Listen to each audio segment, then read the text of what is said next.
Hello guys, welcome to hatke boys. మీకు last వీడియోలో చెప్పినట్టు ఇక్కడ నుంచి మనం కొత్త టైప్ ఆఫ్ కంటెంట్ స్టార్ట్ చేయాలనుకున్నాం కదా. ఆ కొత్త టైప్ ఆఫ్ కంటెంట్లో ఇది ఫస్ట్ వీడియో. ఈరోజు మనం మాట్లాడుకోబోయే టాపిక్ ఏంటంటే యాంగర్ గురించి. యాంగర్ అంటే రీసెంట్గా నాకు ఎందుకు ఈ టాపిక్ వచ్చిందంటే, నేను సరిపోదా శనివారం మూవీ చూస్తూ ఉన్నా. అది చూసినప్పుడు నాకు ఎందుకు కొన్ని విషయాలకి ఇలా రియాక్ట్ అయ్యాడు, ఇలా కాకుండా ఇంకోలా రియాక్ట్ అయ్యింది కదా అనిపించింది. ఇలా మీరు చాలా మూవీస్ చూసినప్పుడు మీకు ఏదో ఒక టైంలో అనిపించే ఉంటుంది, లైక్ మీరు ఆ సిచ్యువేషన్లో ఉంటే అలా రియాక్ట్ అయ్యి ఉండే వాళ్ళు కాదు, ఇంకోలా రియాక్ట్ అయ్యి ఉండే వాళ్ళు.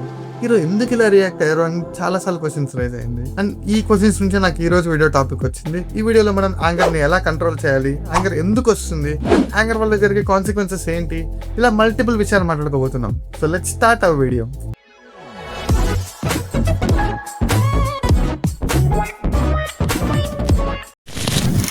ఫస్ట్ ఆఫ్ ఆల్ అసలు యాంగర్ అంటే ఏంది? యాంగర్ అంటే ఒక టైప్ ఆఫ్ బెస్ట్ ఎమోషన్ అని చెప్తా. చాలా మంది యాంగర్ అంటే ఒక వేస్ట్ ఎమోషన్ లా చూస్తారు, ఎందుకంటే మనం కోపంలో వేరే వాళ్ళని మాట్లాడేస్తాం, కొట్టేస్తాం, ఏదేదో మాట్లాడేస్తాం, కాబట్టి దీన్ని చాలా బ్యాడ్ థింగ్ గా చూస్తారు. బట్ నాకు తెలిసి చాలా మంచి ఎమోషన్, ఎందుకంటే మనం కోపంలో ఉన్నప్పుడే మనం మనల్ని లాస్ అయ్యే ఛాన్సెస్ ఎక్కువ. లైక్ మనం కాన్షియస్నెస్ లో ఉన్నాం అనుకుంటూనే బౌండరీస్ దాటేస్తాం, అనుకోవడానికి మాట్లాడేస్తాం, ఎప్పటి నుంచో లోపల పెట్టుకునే గ్రడ్జ్ కూడా ఒకసారి కోపడితే బయటికి తెప్పేస్తాం. సో ఒక కోపం అనేది అంతలా ట్రిమ్ చేస్తుంది మనల్ని.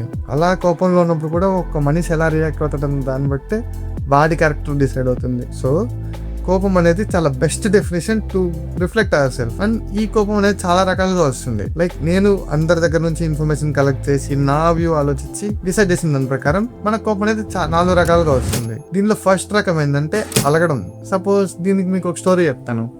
లైక్ ఒక ఇంట్లో చరణ్ ఉన్నాడు. చరణ్ ఏం చేస్తారంటే కొంచెం మంచి good college going boy, but ఎక్కువ బయట ప్రదేశాలన్నీ చూడలేదు. సో వాడు ఏం చేస్తాడు, వాళ్ళ ఇంట్లో వాళ్ళతో కలిసి హ్యాపీగా బీచ్కి పోదాం, ఈ సమ్మర్ హాలిడేస్కి బాగుంటుంది అనుకుంటాడు. సో వాళ్ళ ఇంటికి వెళ్తాడు, అడుగుతాడు వాళ్ళ మమ్మీని, మమ్మీ బీచ్కి పోదాం అంటాడు.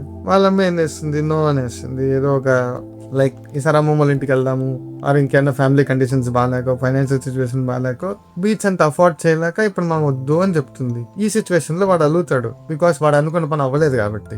సో ఈ అలగడంలో వాడు మాట్లాడడం మానేయచ్చు, లేదా తినకుండా ఉండొచ్చు. ఆర్ వాడికి ఎక్కువ కోపం వచ్చిందంటే వాళ్ళ పేరెంట్స్ ని నన్ను ఆ మాత్రం కూడా చూసుకోలేరా మీరు, ఇప్పుడు నన్ను ఎందుకు గన్నారన్నంత లెవెల్ ఆఫ్ మాటలకు వెళ్ళొచ్చు వాడు. బట్ ఈ 3 టైప్ ఆఫ్ రియాక్షన్స్ అనేది వాడి కోపంలో ఏ స్టేట్ ఆఫ్ మైండ్ లోంచి ఇచ్చాడో అది వాడి క్యారెక్టర్ డిసైడ్ చేస్తుంది. అదే చెప్తున్నా ఇప్పటి నుంచి మీకు కూడా. సో అలగడం ఈస్ మోస్ట్ కామన్ ఎమోషన్. ఇంకా ఎగ్జాంపుల్ చెప్పాలంటే, వాడు మన చరణ్ గాడే ఉన్నాం, వాడికి ఒక లవర్ ఉంది అనుకుందాం. వాళ్ళ లవర్ చాటింగ్ చేస్తూ ఉన్నారు. వాళ్ళ లవర్ గుడ్ నైట్ చెప్పిన తర్వాత కూడా మళ్ళీ ఉండు కొంచెం మాట్లాడని అనాలని ఎక్స్పెక్ట్ చేస్తుంది. వీడేం చేస్తాడు, గుడ్ నైట్ బాయ్ అని చెప్పి వెళ్ళిపోతాడు. ఇప్పుడు ఏం చేస్తున్నా, మన గర్ల్ ఫ్రెండ్ అలుగుతుంది, నువ్వు అది కూడా అనలేవన్నా నువ్వు అని అలుగుతుంది. పాపం మన చరణ్ గాడు పూర్ బాయ్ తెలియదు. ఈ టైంలో ఆ అమ్మాయి అలిగి వదిలేయచ్చు, లేదా కోప్పడచ్చు, ఎనీథింగ్ చేయొచ్చు. ఇది ఫస్ట్ టైప్ ఆఫ్ ఎమోషన్ అనమాట, లైక్ బేసిక్ అలగడం. నెక్స్ట్ మనం సెకండ్ టైప్ ఆఫ్ ఎమోషన్ గురించి మాట్లాడదాం. ఇదేంటంటే సిచ్యువేషనల్ గా వచ్చే యాంగర్ అనమాట. లైక్ సపోజ్ మనం చరణ్ గురించే తీసుకుందాం. చరణ్ అనేవాడు మంచి గుడ్ జాబ్ చేస్తూ ఉంటాడు, గర్ల్ ఫ్రెండ్ ఉంది, ఫ్యామిలీని చూసుకుంటున్నాడు, ఇలా చాలా విషయాలు జరుగుతున్నాయి వాడి లైఫ్ లో. ఇలా ఒకరోజు బయటకు పోదాం అనుకుంటాడు, హైవే ఎక్కుతాడు అనుకుందాం. హైవే ఎక్కుతూ దారిలో ఉన్నప్పుడు బండి ట్రబుల్ ఇస్తుంది. బండి ఎంత ట్రై చేసినా రిపేర్ అవ్వదు. చుట్టుపక్కల ఎవరైనా ఆపేకి చూస్తాడు, అప్పటికే అవ్వదు. అండ్ రోడ్ సైడ్ అసిస్టెన్స్ వాళ్ళకి కాల్ చేస్తాడు, వాళ్ళు సరిగ్గా రెస్పాన్స్ ఇవ్వరు. ఇంకా ఈ టైప్ ఆఫ్ క్రిటికల్ సిచ్యువేషన్ లో వాడికి గుర్తొచ్చేది ఎవరు, ఇంకా ఫ్రెండ్స్ గుర్తొస్తారు. సో ఫ్రెండ్స్ కి కాల్ చేస్తాడు, వాళ్ళలో కూడా ఒక్కరు కూడా ఫోన్ లిఫ్ట్ చేయరు. వాళ్ళు గర్ల్ ఫ్రెండ్ ఎవరైనా అరేంజ్ చేయమని ఫోన్ చేస్తాడు. గర్ల్ ఫ్రెండ్ ఏదో మాటలు చెప్పి మాట దాటేసింది అనుకుందాం. లైక్ ఈ సిచ్యువేషన్ లో మనవాడు ఎలా రియాక్ట్ అవుతాడు, వాడు కంప్లీట్ స్ట్రెస్ లో ఉన్నాడు, వాడికి అర్జెంట్ గా పని మీద వెళ్ళాలి, ఒక పక్క బండి రిపేరు, ఇంకో పక్క ఎవరు పట్టించుకోవట్లేదు, వాడి ఫోన్ ఛార్జింగ్ అయిపోతాను అనుకోండి. ఇంత క్రిటికల్ సిచ్యువేషన్ లో వాడు ఏం చేయలేడు. లైక్ వాడి తప్పు లేదు, ఇంకోరు తప్పు లేదు, ఎవరు తప్పు లేదు ఇక్కడ. బట్ ఆ సిచ్యువేషన్ అంతా ఎలా వాడిని సరౌండ్ చేసిందంటే వాడు బస్ట్ అవుట్ అయిపోతాడు, అంత కోపంగా రియాక్ట్ అయితే. ఇలాంటప్పుడు వాడు ఇమ్మీడియట్ గా నెక్స్ట్ ఎవరి పర్సన్ తో మాట్లాడతాడో ఆ పర్సన్ మీరు చూపించేస్తాడు కోర్స్ కోపం. బట్ ఆ చూపించకుండా వాడు కంట్రోల్ చేసుకుని రియాక్ట్ అయితే is kind of good, because వాడు ఆ సిచ్యువేషన్ బాగా హ్యాండిల్ చేసినట్టు అవుతుంది. అప్పుడు ఎవరో ఏదో అన్నారని, ఏదో జరిగింది అనేసి, లైక్ లక్కీ భాస్కర్ సినిమాలో అన్నట్టు ఈ 30 minutes నాది కాదు, నెక్స్ట్ 30 minutes నాది అవుతుంది అనుకుని ముందుకు వెళ్తూ ఉండడమే. సిచ్యువేషనల్ కోపంలో వచ్చినప్పుడు మనం ఆ సిచ్యువేషన్ హ్యాండిల్ చేయలేకపోవచ్చు, బట్ ఆ సిచ్యువేషన్ తర్వాత మనం ఎలా రియాక్ట్ అయ్యే దాన్ని బట్టే మనం డిసైడ్ అవుతాం. సిచ్యువేషనల్ కోపాన్ని సిచ్యువేషనల్ గా హ్యాండిల్ చేసినట్టు అవుతాడు. నెక్స్ట్ మన థర్డ్ టైప్ ఆఫ్ కోపం ఏంటంటే సెల్ఫ్ కోపం. లైక్ నీ మీద నీకే కోపం రావడం. ఇది ఎప్పుడు వస్తుందంటే ఒక లైన్ లో చెప్పాలంటే నువ్వు నీ 100% ఇచ్చినప్పటికీ దానికి తగ్గ రిజల్ట్స్ నువ్వు ఎక్స్పెక్ట్ చేసినట్టు రాకపోతే ఆ టైంలో వస్తుంది నీ మీద నీ కోపం వస్తుంది. అరే ఎందుకురా నేను ఇంత చేస్తా బట్ దేనికి పనికి రానా అన్న ఫీలింగ్ వస్తుంది. దీనికి కూడా ఇంకా చిన్న ఎగ్జాంపుల్ చెప్తా. మన చరణే తీసుకుందాం. వాడు జాబ్ చేస్తున్నాడు కదా, జాబ్‌లో చాలా కష్టపడతాడు. ఇయర్ అంతా లీవులు తీసుకోకుండా ఇంకేదో వర్క్ చేస్తూ ఫోకస్డ్‌గా కంపెనీకి కోసమే పనిచేస్తాడు. ఇలాంటి టైంలో ఇయర్ ఎండ్ రివ్యూస్ అప్పుడు, అప్రైజల్స్ అప్పుడు వేరే వాడెవడో మేనేజర్‌కి బాగా క్లోజ్‌గా ఉండేసరికి వాడికి ఎక్కువ ప్రమోషన్ వచ్చేసి, వాడికి ఎక్కువ హైక్ దొరికిపోయి వీడసలు ఇగ్నోర్ చేసేస్తే వాడి ఫీలింగ్ ఎట్లుంటుంది? లైక్ ఆ సిట్యుయేషన్ వాడు ఏం చేయలేడు. బట్ స్టిల్ వాడి 100% ఇచ్చినా వాడు ఎక్స్‌పెక్ట్ చేసిన రిజల్ట్ రాకపోతే చాలా బాధేస్తది. ఇలాగే చాలా మంది నీట్‌గా చదువుతూ ఉంటారు. వాళ్ళు ఒక 1 ఇయర్, 2 ఇయర్ చాలా ఇయర్స్ కష్టపడి ఉంటారు. బట్ వాళ్ళనుకున్న వాళ్ళు పెట్టిన ఎఫర్ట్స్‌కి వాళ్ళనుకున్న రిజల్ట్ రాకపోతే చాలా డిప్రెస్డ్ ఫీల్ అవుతారు. ఆ డిప్రెషన్‌లోంచి కోపం రావచ్చు. బట్ చెప్పాలంటే ఈ కోపం అన్నిటికంటే మంచిదే. ఎందుకంటే ఈసారి నువ్వు నేర్చుకున్న దాన్ని బట్టి నెక్స్ట్ టైమ్ నువ్వు కరెక్ట్‌గా రియాక్ట్ అవ్వగలుగుతావు. లైక్ ఎగ్జామ్ అనుకో, చదవలేదనుకో రాయగలుగుతావు ఇంకోసారి. ఇప్పుడు ఎందుకు రాయలేదో అర్థం చేసుకొని నెక్స్ట్ ఇంకా ఎంత రాయాలో డిసైడ్ చేసుకోవచ్చు. అండ్ ఈ లాస్ట్ ఇయర్ పెర్ఫార్మన్స్‌లో ఎందుకంత గొడ్డులా కష్టపడ్డా? నేను బ్యాలెన్స్ ఔట్ చేసుండొచ్చు కదా! లైఫ్ స్టైల్ బ్యాలెన్స్ ఔట్ చేసి, మేనేజర్స్‌ని బ్యాలెన్స్ చేసి, అందరిని బాగా హ్యాండిల్ చేసుంటే, ఇప్పుడు ప్రమోట్ అయిన ప్లేస్‌లో నేనుండుంటా అని ఫీల్ అవ్వచ్చు. ఐదర్ కోప్పడొచ్చు, రియలైజ్ అవ్వచ్చు. కోప్పడిన వాడికంటే రియలైజ్ అయినోడు చాలా బెటర్. సో, మీకెప్పుడైనా ఇలా సెల్ఫ్ డౌట్ కానీ, సెల్ఫ్ యాంగర్ గాని వస్తే ఫస్ట్ ఆలోచించండి. ఆలోచించి రియలైజ్ అయ్యి, ఆ తర్వాత దానికి తగ్గ యాక్షన్ తీసుకోండి తప్ప, నాకిట్ట జరిగింది, నాయనెప్పుడు ఇంతే అన్నట్టు మీరు మీరే డిప్రెషన్ ఫీల్ అవ్వకండి ఎప్పుడు గాని. ఇది third type of anger. Next fourth type of యాంగర్‌లో ఓవరాల్ అన్ని కేటగరీస్ కవర్ చేసేస్తా. ఇది అన్నిటికంటే చాలా most dangerous type of anger అనమాట.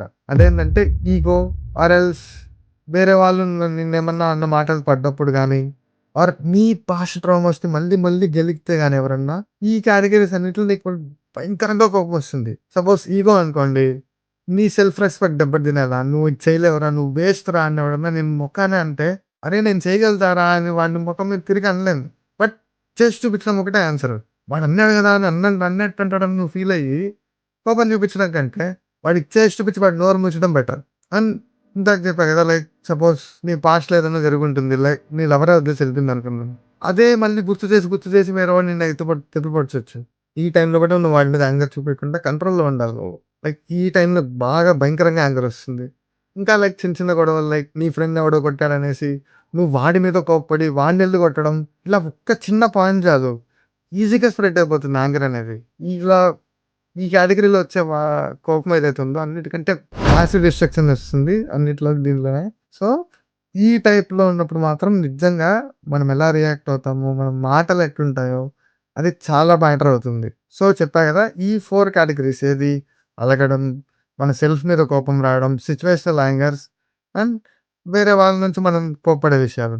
ఇవన్నీ అనేది మన కోపం ఎలా వస్తుందో డిసైడ్ చేస్తుంది. ఈ కేటగరీస్‌లో మన కోపాలొస్తాయి. అసలు కోపం అని ఇంత మాట్లాడుకుంటున్నాం. అసలు కోపం వల్ల ప్రాబ్లమ్ ఏంటి? అసలు కోప్పడితే ఏమైపోతదని మీరు అనుకోవచ్చు. లైక్ స్టార్టింగ్‌లో చెప్పినట్టే మనం కాన్షియస్‌నెస్‌లో ఉన్నాం అనుకుంటాం గానీ బౌండరీలు దాటేస్తాం గదా! ఆ దాటేసిన దాని వల్ల నీ వాల్యూ కోల్పోతుంది. నిన్ను నువ్వే తక్కువ చేసుకున్న వాడివవుతావు. అలా అయితే ఇంక నీకు వాల్యూ ఏముంది? అసలు ఎవడు పట్టించుకుంటాడు నిన్ను? అరే వాడు ఊరికే కోప్పడతాడురా వదిలేయండిరా వాడిని అంటారు తప్ప, నీకు నువ్వు ట్రూ వాల్యూ పెంచుకోవాలంటే నువ్వు కోప్పడినప్పుడు, నువ్వు కోపంలో ఉన్నప్పుడు నువ్వు ఎలా రియాక్ట్ అవుతావు అదే మ్యాటర్స్.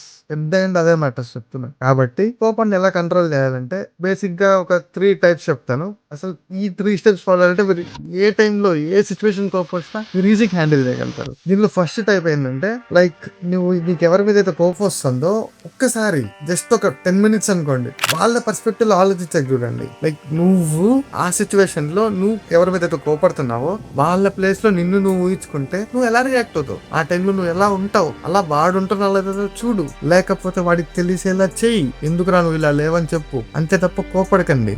ఇంకా చెప్పాలంటే ఏంటంటే ఎంపతితో ఆలోచించండి. లైక్ నేను ఇప్పుడు వాడి మీద ఎందుకు కోపడ్డా? వాడు అసలు నాకు ఇలా కోపం ఎందుకు చేసుంటాడు? Why he did that? అలానే ఎందుకు చేశాడని వాడిని అడగండి, క్వశ్చన్ చేయండి. ఇఫ్ దట్ ఆన్సర్ ఇస్ మీకు ప్రాపర్ గా లేదనిపిస్తే వాడికి రియలైజ్ అయ్యేలా చేయండి. ఇన్స్టెడ్ ఆఫ్ కోపడడం కంటే వాడు తెలుసుకుంటాడు, ఈసారి నేను ఇలా ఉన్నప్పుడు నేను ఈ సిచ్యువేషన్ లో ఇలా రియాక్ట్ అవ్వకూడదు అని వాడికి తెలుస్తుంది. అప్పుడు మిమ్మల్ని మీరే డెవలప్ చేసుకునే వాళ్ళు అవుతారు అండ్ వాడు కూడా మిగిలిన వాళ్ళ దగ్గర ఎలా ఉంటాడు, నీ దగ్గర ఎలా ఉంటాడు, వాడు ఇంప్రూవ్ చేసుకుంటాడు. సో ఇది ఫస్ట్ పాయింట్. ఎంపతితో ఆలోచించడం అనేది చాలా ఇంపార్టెంట్ ఫస్ట్.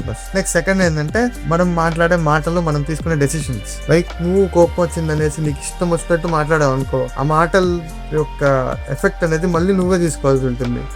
అవి నువ్వు ఎవరినైతే అంటావో వాడి మైండ్ లో నాటుకుపోతుంది ఆ మాట. సో అందుకే సెకండ్ థింగ్ ఏంటంటే మనం మాట్లాడే మాటలు క్లియర్ గా ఆలోచించి కూల్ స్టేట్ ఆఫ్ మైండ్ తో మాట్లాడాలి. యాంగర్ లో పిచ్చిగా మాట్లాడారంటే పిచ్చి ఎఫెక్ట్స్ అంటే మీరే మళ్ళీ అనుభవిస్తారు. ఇది second thing. And third thing ఏంటంటే ఈ సెల్ఫ్ అండ్ సిచ్యువేషనల్ కోపాలని చెప్పాను కదా, ఆ టైంలో నువ్వు ఎలా రియాక్ట్ అవ్వాలనేసి. లైక్ సిచ్యువేషన్ జరిగినప్పుడు నువ్వు ఆ టైంలో ఎక్కువ ఏం చేయలేవు, బట్ స్టిల్ ఆ సిచ్యువేషన్ తర్వాత నువ్వు ఇమీడియట్ పర్సన్ మీద కానీ వాళ్ళ మీద కోపం చూపించకుండా ఉండాలి. అండ్ ఆల్సో ఆ సిచ్యువేషన్ నువ్వు కూల్గా ఆలోచించి ఇప్పుడు నువ్వు ఏం చేస్తే బెటరో దాని గురించి ఫోకస్ చేయి. అంతే తప్ప అయ్యో నాకు జరిగిపోతే నువ్వు ఎక్కువ స్ట్రెస్ తీసుకున్నావు అంటే మళ్ళీ నువ్వు అప్పుడు ఆ స్ట్రెస్లో కరెక్ట్గా ఆలోచించలేవు, రియాక్ట్ అవ్వలేవు, ఏం చేయలేవు. సో కూల్గా సిచ్యువేషన్ని హ్యాండిల్ చేయడమే నీ బెస్ట్ డిఫైనేషన్ అవుతుంది చెప్పాలంటే. అండ్ సెల్ఫ్ కోపం అని చెప్పాను కదా, ఆ టైంలో నువ్వు ఇంకా ఇంప్రూవ్ అవ్వడానికి చూడాలి. అంతే తప్ప అయ్యో నేను ఎంత వేస్ట్, నేను ఇంకా ఆపేస్తాను, నీ ప్రయత్నం ఆపకుండా నువ్వు ప్రయత్నిస్తూనే ఖచ్చితంగా లాస్ట్ గెలుస్తావు తిరిగి. సో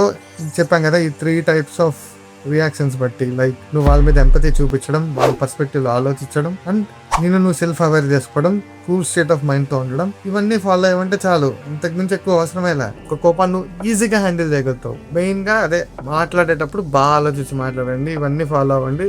సెట్టింగ్ లైఫ్ లైక్ ఇవన్నీ ఫాలో అయ్యారంటే నిజం చెప్తారా మీ వాల్యూ ఎక్కడికోబోతుంది. మీరు వాడి వీడు ఇంత భారీ అవుతున్నాడు అంటారే తప్ప అరే వీడు వేస్ట్ గీస్ట్ అంత ఇంతవరకు పోనే పోదు మాటలు. అందుకే యాంగర్ అని బాగా కంట్రోల్ చేసుకోండి.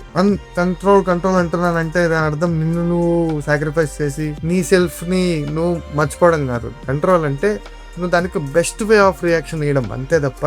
అండ్ ఇంకా చెప్పాలంటే నువ్వు యాంగర్ అప్పుడు నీకు ఇంకా తెలుస్తుంది నువ్వు వేటి మీద ఎక్కువ అటెన్షన్ ఇవ్వాలి, ఎవరికి ఇంపార్టెన్స్ ఇవ్వాలి, ఏ మనుషులతో నువ్వు ఎక్కువ ఉండాలి, ఎలా బిహేవ్ చేయాలి, ఇలా చాలా థింగ్స్ తెలుస్తుంది. కాబట్టి నీకు ఎప్పుడు కోపం వచ్చినా దాన్ని బాగా అనాలిసిస్ చేసి అర్థం చేసుకుని దెన్ రియాక్ట్ అవ్వండి. సో అది మొత్తానికి ఈ వీడియోలో చెప్పాలనుకుంది. నాకు తెలిసి ఈ వీడియోలో మీకు చాలా తెలుసుకునే ఉంటారు కొత్త విషయాలు, మల్టిపుల్ థింగ్స్. ఐ హోప్ మీకు వీడియో బాగా నచ్చిందని అనుకుంటున్నాను. ఇఫ్ నచ్చితే కమెంట్ సెక్షన్ లో చెప్పండి. అండ్ నేనేమన్నా పాయింట్లు మిస్ చేసి ఉన్నా, మీ పర్స్పెక్టివ్ ఇంకోలా ఉన్నా మాకు కమెంట్ సెక్షన్ లో మెసేజ్ చేసి చెప్పండి. అండ్ ఈ కొత్త టైప్ ఆఫ్ కంటెంట్ ఎలా ఉంది, ఇంకా మీకు ఏ టాపిక్స్ మీద కావాలి, ఇలా ఏమున్నా మీరు ఫ్రీగా మాకు ఫీడ్బ్యాక్ ఇవ్వండి. అండ్ ఇఫ్ ఇలాంటి వీడియోస్ మీకు ఇంకా మళ్ళీ చూడాలనుకుంటే సబ్స్క్రైబ్ చేసుకోండి ఈ హక్కే వాయిస్. By by.